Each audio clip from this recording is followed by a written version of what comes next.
La communauté tech française regorge d'âmes bienveillantes et talentueuses, et de mon côté ça fait depuis très longtemps que je veux vous montrer comment on construit un produit, une application, une startup de A à Z. Du design à la mise en prod, en passant par le back-end et le front-end, c'est toutes ces étapes que je voulais vous montrer sur cette chaîne. Et bien c'est le moment, dans cette vidéo je vais vous révéler avec qui je vais construire ce produit, et surtout de quoi il va s'agir. On va aussi vous donner les technologies qu'on va utiliser pour le back-end et le front-end, et enfin je vous annoncerai le nom que j'ai donné à ce projet, à cette startup, parce que vous allez voir, on n'est pas passé loin d'avoir un nom à chier, comme tous ces noms de coiffeurs un peu bizarres avec des jeux de mots de merde dedans, genre capillaire, déterre.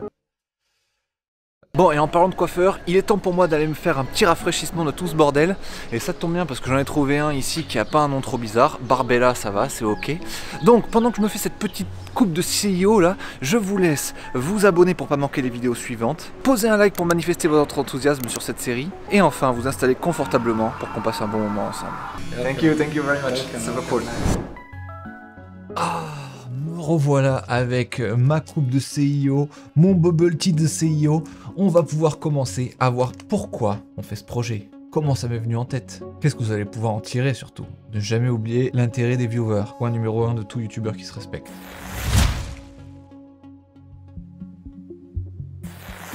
Il y a tellement d'aspects et d'étapes dans la conception intégrale d'une app ou d'un SaaS ou d'un produit ou peu importe, qu'on a souvent tendance à sous-estimer la chose et à pas avoir une très bonne vision d'ensemble. J'ai par ailleurs jamais vu une série de vidéos sur le YouTube français qui récapitule absolument toutes ces étapes comme ça de A à Z en plusieurs vidéos sur une longue série, donc je trouvais ça cool de vous l'offrir. Et c'est aussi un moyen d'exorciser une bonne fois pour toutes un des traumatismes du développeur que vous avez sûrement dû déjà vivre de votre côté aussi si vous pratiquez ce métier, à savoir quand un proche comme ça vient vous voir et vous dit hey, t'es développeur, tu pourrais coder une application qui fait ci ou ça, tu vas voir, c'est une trop bonne idée, tu vas devenir riche. Bon, vous voyez très bien de quoi je veux parler. Mais pour tous ceux qui ont vécu ce traumatisme-là, vous pourrez enfin envoyer ces personnes-là vers une série de vidéos complètes qui récapitulent un peu toutes les étapes, même quand l'idée paraît toute conne comme on va le voir dans cette vidéo, il y a quand même besoin de pas mal de ressources pour faire ça dans les règles de l'art et avoir un produit qui tient la route. On va donc voir toutes les étapes que vous aurez à aligner si vous voulez faire un SaaS ou un produit convaincant. Et pour moi, ça me permet aussi de me glisser dans le rôle, dans la peau que j'aime bien du CEO. On verra si je suis plutôt un CEO sympa, véreux ou une ordure finie. En tout cas, j'ai vu ce projet comme une bonne manière d'apprendre, de s'amuser en cette fin d'année et de faire un projet qui rassemble plusieurs domaines de la communauté tech française. Et je trouve ça assez cool pour une fin d'année. Voilà. Donc les amis, laissez-moi vous révéler le genre d'app qu'on va faire, son nom, mais avant toute chose, l'équipe qui va constituer tout ça.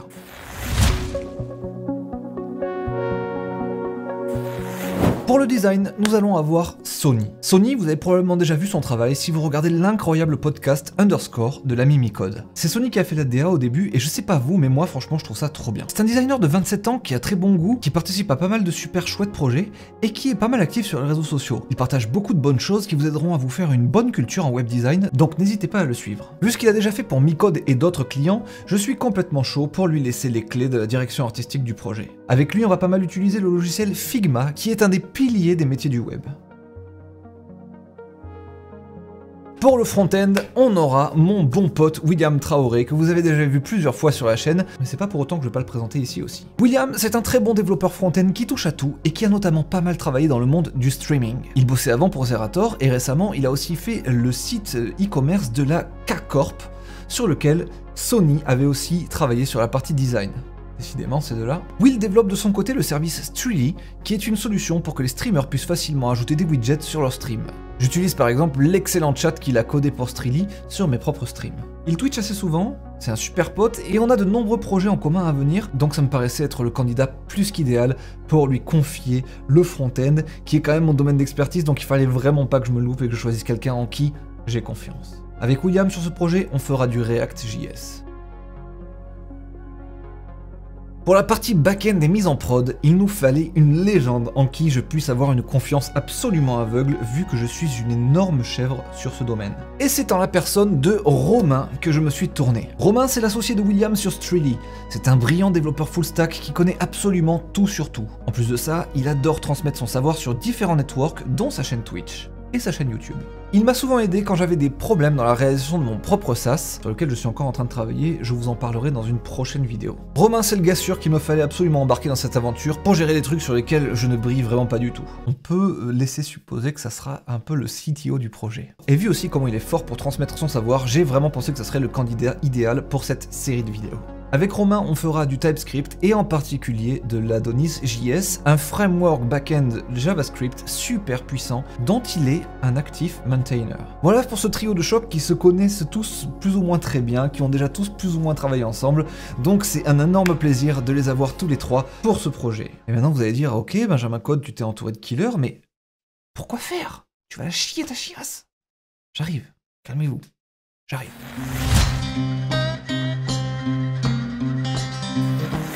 Alors, comme si on était dans une startup, Sony, William et Romain vont pas vraiment coder directement les choses, ils vont plutôt être les managers de leurs pôles respectifs.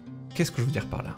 Eux, ils vont pas avoir les mains dans le cambouis, par contre, ils vont se charger de recruter les personnes pour réaliser leurs tâches. Ils seront toutefois responsables de la qualité des livrables, donc si la personne recrutée fait de la merde, ça sera à eux de rattraper le truc de manière à ce que l'équipe suivante puisse avancer avec des assets de bonne qualité, mais ce sera pas directement eux qui travailleront, c'est important à noter. Les recrutements se feront sur la plateforme Fiverr qui va être le partenaire principal de cette série de vidéos. Comme dans la vraie vie, chaque manager aura un budget bien précis, bien défini en avance et ils devront se démerder avec ça. Et comme dans la vraie vie, on pourra soit tomber sur des personnes très performantes, soit tomber sur des énormes charlatans qui nous ont bien enflés et du coup se retrouver au dernier moment à être dans la merde et à devoir rattraper tout ça.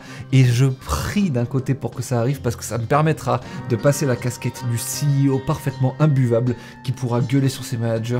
J'attends ça avec une impatience folle. Si ça pouvait tomber sur William, je serais encore plus chaud. Voilà pour les règles du jeu de cette série de vidéos. Maintenant, pour ce qui est du contenu même de l'application, pour ce que ça va être, il est temps pour moi de vous révéler tout ça.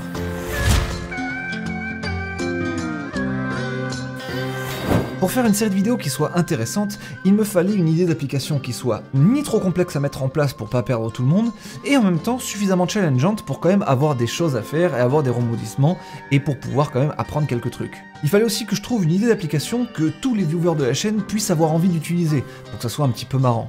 Et les amis, après m'être demandé longuement de quelle boîte j'aimerais être le CEO, j'ai fini par trancher. Nous allons faire une sorte d'application à la Tinder, mes amis. Ça coche toutes ces cases de challenge pas trop compliquées mais toujours un peu là, et c'est aussi une app que tout le monde peut utiliser. Simplement, moi il y a un truc qui me saoule de ouf avec Tinder, c'est que ça met bien trop l'accent sur le physique. Et mon rôle étant d'être le CEO d'une belle boîte dont je suis le fier représentant, il était important que l'app véhicule des valeurs qui me sont chères. Et une de mes grandes idées de la vie, c'est que les âmes sont belles, et ça me semble plus pertinent et plus beau de les mettre en relation de par leur passion commune que par leur enveloppe charnelle. C'est donc une application de rencontre qui mettra en avant en tout premier lieu vos goûts musicaux parce que la musique c'est la vie. Pourriez-vous passer votre vie avec une personne qui écoute des choses qui vous insupportent? Je ne crois pas. L'inverse par contre, quel kiff, quel bonheur.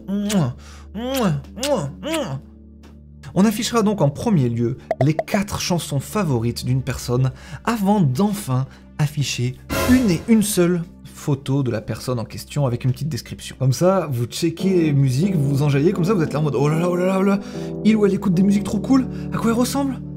Ah.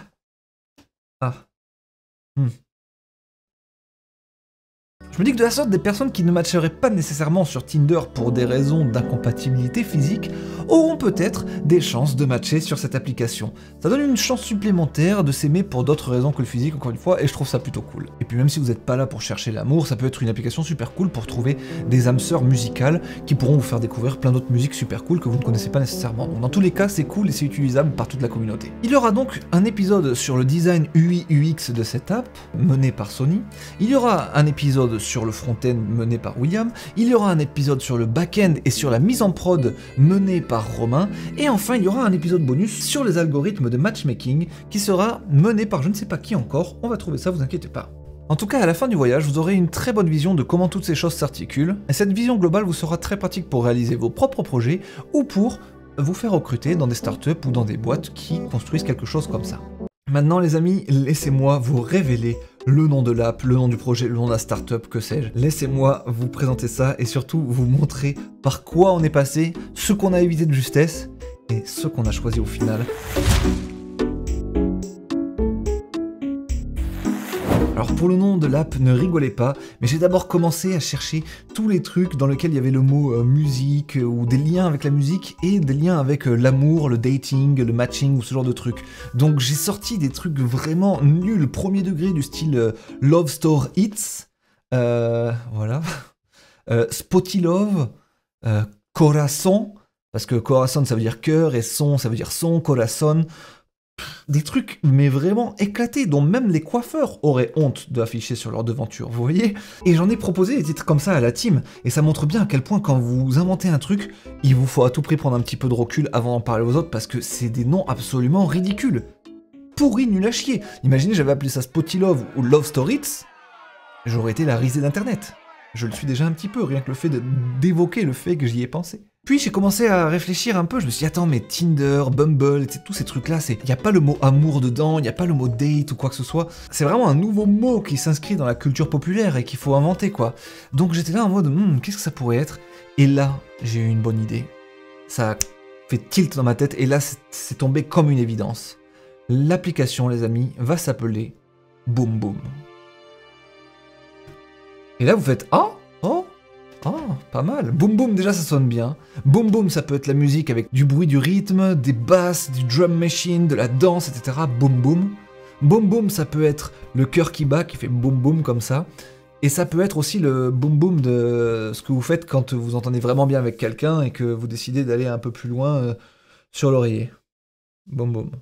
Je trouve que c'est trop bien et j'imagine que vous, derrière vos écrans, vous dites « Ouais, là franchement, Ben, il a géré, c'est pas mal du tout. » Et donc les amis, on va aller acheter boomboom.io. Parce que d'une part, le .com est déjà pris, et d'autre part, toute startup qui se respecte prend un nom de domaine en .io. C'est non négociable. Je suis donc allé sur Hostinger, qui est un autre partenaire de la chaîne que j'aime beaucoup, qui me suit sur toutes mes idées les plus loufoques.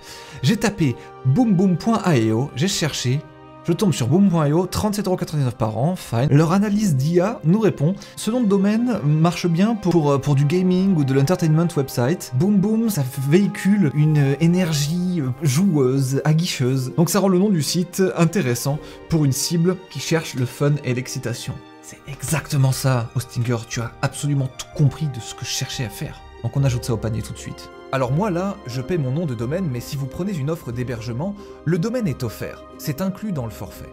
Enregistrement du nom de domaine, ça tourne, ça tourne, ça tourne. Bonne nouvelle, votre nom de domaine boomboom.io est en train d'être sécurisé, préparez-vous à vous connecter. Les amis, j'ai comme l'impression que, avec ça, notre aventure peut commencer. J'espère que vous allez être nombreux à suivre ça et que vous êtes nombreux à faire des retours constructifs. D'ailleurs, avant qu'on commence tout ça, on n'a encore rien fait, rien tourné, rien réalisé. Mettez-nous dans les commentaires quelles sont vos attentes, qu'est-ce que vous aimeriez voir, trouver, apprendre, sur quoi vous aimeriez qu'on mette l'accent. On checkera un petit peu tout ça et on essaiera d'inclure pas mal de vos remarques dans le premier épisode qui commencera avec le design le 30 octobre. C'était Benjamin Code, CEO de la startup Boom Boom.